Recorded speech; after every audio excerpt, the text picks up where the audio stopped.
Well, last week we were lucky enough to knock over a couple of red deer. They've been hanging in my fridge for the last week, and yesterday both Lee and I started to process the meat and decide what we're going to do with it. And one of my favourite things, and what I'm going to talk about today, is corning and smoking the venison.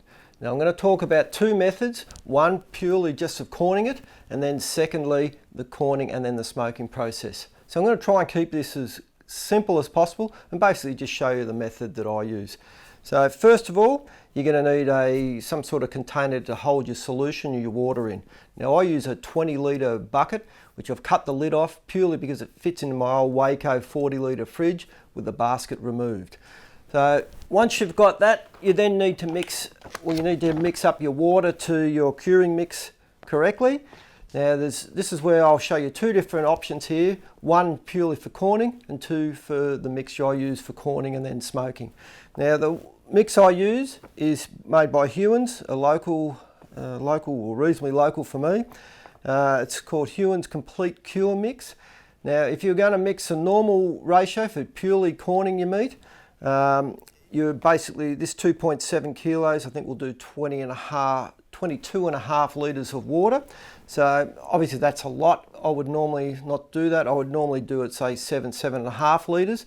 And make sure you get your mixture pretty much spot on. So measure out your water and weigh this out, because if you put too much in it, it's going to taste very, very salty. So yeah, so if you're going to just corn your meat, in other words, boil it like you would a normal silverside, follow the instructions on this as far as your percentages pretty much to the letter.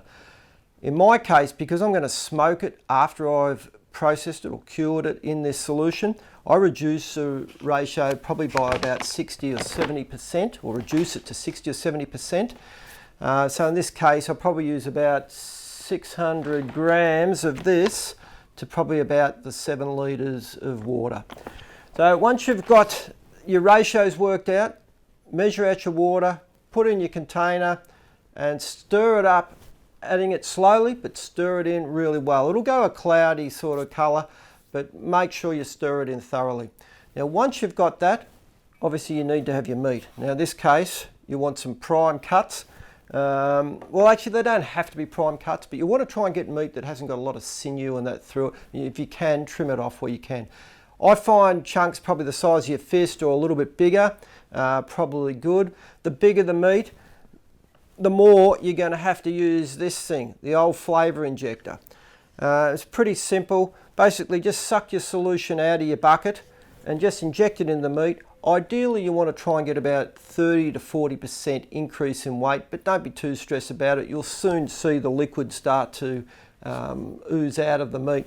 So basically just do that one after the other, then just drop the meat into the bucket, leave it in there.